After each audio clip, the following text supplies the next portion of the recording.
In nomine Patris et Filii et Spiritus Sancti. Amen. Shalom. Aleichem. Magandang umaga sa ating lahat, saan man panig ng buong mundo. Mga nakikinig at nanonood ngayon. Atin naman pakinggan ang mabuting balita ng Panginoon ayon kay San Juan. Glory to you, Lord Jesus Christ. Noong panahong iyon, dumating si Jesus sa isang bayan sa Samaria na tinatawag na Sicar, malapit sa bukid na ibinigay ni Jacob sa kanyang anak na si Jose. Dito matatagpuan ang balon ni Jacob. Umupo si Jesus sa tabi nito sapagkat siya'y napagod sa paglalakbay. Halos katanghali ang tapat na noon, may isang Samaritanang dumating upang umigib. Sinabi ni Jesus sa kanya, "Maaari bang makiinom?" Wala noon ang kanyang mga alagad sapagkat bumili ng pagkain sa bayan.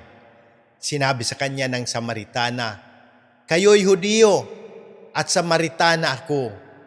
Bakit kayo humihingi sa akin ng inumin?" Sapagkat hindi nakikitungo ang mga Hudiyo sa mga Samaritano. Sumagot si Jesus, "Kung alam lamang ninyo kung ano ang ipinagkakaloob ng Diyos at kung sino itong humihingi sa inyo ng inumin, marahil ay kayo ang hihingi sa Kanya. At kayo na may bibigyan niya ng tubig na nagbibigay buhay." "Ginoo," wika ng babae, "malalim ang balong ito at wala man lamang kayong panalok. Saan kayo kukuha ng tubig na nagbibigay buhay? Higit pa ba kayo kaysa aming ninunong si Jacob na nagbibigay sa amin ng balong ito? Uminom siya rito, pati ang kanyang mga anak at ang kanyang mga hayop." Sumagot si Jesus, "Ang umiinom ng tubig na ito'y muling mauuhaw. Ngunit ang umiinom ng tubig na ibibigay ko ay hindi na muling mauuhaw. Ito'y magiging isang bukal sa loob niya, babalong at magbibigay sa kanya ng buhay na walang hanggan." Sinabi ng babae, "Ginoo, kung gayon po'y bigyan ninyo ako ng tubig na sinasabi ninyo, nang hindi na ako mauhaw ni pumarito pa upang sumalok. Umuwi ka at isama mo rito ang iyong asawa." Wika ni Jesus. "Wala po akong asawa." Anang babae, "Tamang sinabi mong wala kang asawa," tugon ni Jesus, "sapagkat 5 na ang iyong naging asawa at ang kinakasama mo ngayon ay hindi mo asawa. Totoo ang sinabi mo." Sinabi ng babae, "Ginoo, sa wari ko'y propeta kayo. Dito sa bundok na ito, sumasamba sa Diyos ang aming mga magulang. Ngunit sinasabi ninyong mga Hudiyo na sa Jerusalem lamang dapat sambahin ang Diyos." Tinugon siya ni Jesus, "Maniwala ka sa akin, ginang. Dumarating na ang panahon na sasambahin ninyo ang Ama, hindi lamang sa bundok na ito o sa Jerusalem. Hindi ninyo nakikilala ang iyong sinasamba, ngunit nakikilala namin ang aming sinasamba. Sapagkat ang kaligtasan ay galing sa mga Hudiyo, ngunit dumarating na ang panahon ngayon na nga na ang mga tunay na sumasamba sa Ama ay sasamba sa Kanya sa Espiritu at sa katotohanan, sapagkat ito ang hinahanap ng Ama sa mga sumasamba sa Kanya. Ang Diyos ay Espiritu, kaya dapat siyang sambahin sa Espiritu at sa katotohanan." Sinabi ng babae, "Nalalaman ko pong naparirito ang Mesiyas, ang tinatawag na Kristo. Pagparito niya, siya ang magpapahayag sa atin ng lahat ng bagay. Akong nagsasalita sa iyo ang tinutukoy mo." Sinabi ni Jesus. Dumating ng sandaling iyon ang kanyang mga alagad. Nabigla sila nang makitang nakikipag-usap siya sa isang babae. Ngunit isa man sa kanila'y walang nagtanong kung ano ang ibig ni Jesus o kaya'y kung bakit siya nakipag-usap sa babae. Iniwan ng babae ang kanyang banga, bumalik sa bayan at sinabi sa mga taga roon, "Halik kayo, tingnan ninyo ang taong nagsabi sa akin ng lahat ng ginawa ko. Siya na kaya ang Kristo?" Kaya't lumabas sila ng bayan at nagpunta kay Jesus. Samantala, makailang ulit na sinabi sa kanya ng mga alagad, "Rabi, kumain na po kayo." Ngunit sinagot siya, "Ako'y may pagkaing hindi ninyo alam." Kaya't nag-usap-usap ang mga alagad, "May nagdala kaya sa kanya ng pagkain?" Sinabi sa kanila ni Jesus, "Ang pagkain ko'y ang tuparin ang kalooban na nagsugo sa akin at ganapin ang ipinagagawa niya. Hindi ba sinasabi ninyo, 4 na buwan pa at aanihin na?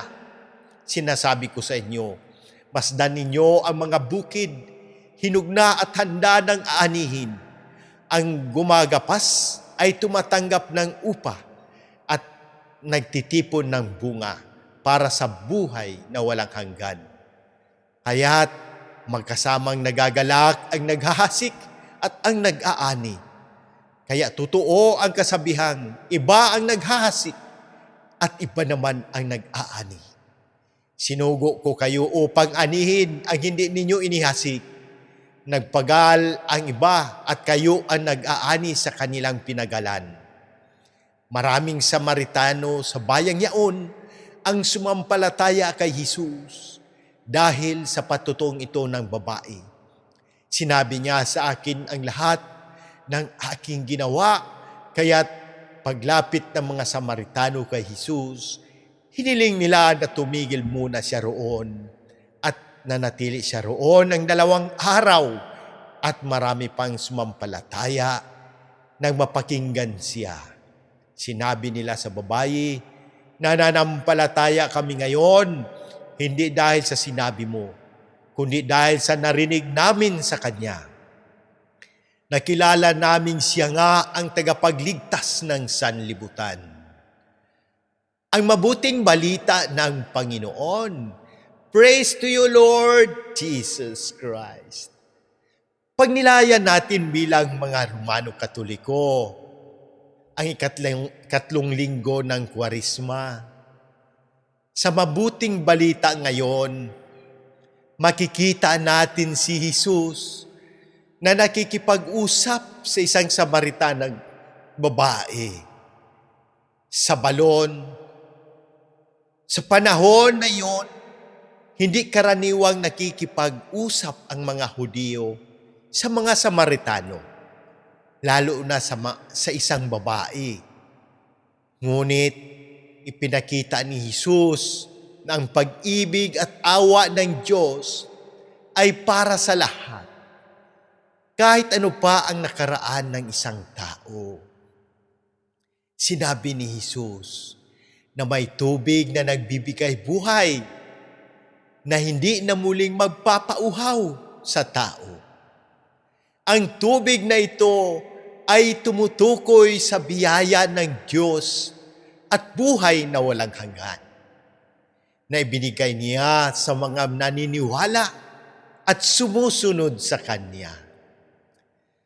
Makikita rin natin na kahit makasalanan ang babae at may magulong nakaraan, hindi siya hinusgahan ng Diyos.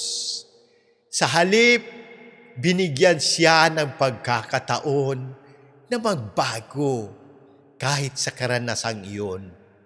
Iniwan niya ang kanyang banga at nagpunta sa bayan upang ibalita ang tungkol kay Jesus. Dahil dito, maraming tao ang sumampalataya. Ano ang mensahe para sa atin ngayon? Sa panahon ngayon, marami pa ring tao ang nauuhaw sa tunay na kahulugan ng buhay. Hinahanap nila ito sa pera, kapangyarihan, o makamundong kasiyahan. Ngunit tulad ng sinabi ni Jesus, ang mga bagay na ito ay hindi makakapuno sa puso ng tao. Bilang mga Romanong Katoliko, tinatawag tayo na lumapit kay Jesus sa pamamagitan ng panalangin, banal na mesa at sakramento ng kumpisal. Uminom sa tubig na nagbibigay buhay sa pamamagitan ng pakikinig at pagsasabuhay ng salita ng Diyos. Magpatutuo sa iba tulad ng Samaritanang babae, ibahagi ang mabuting balita sa pamilya, kaibigan at komunidad.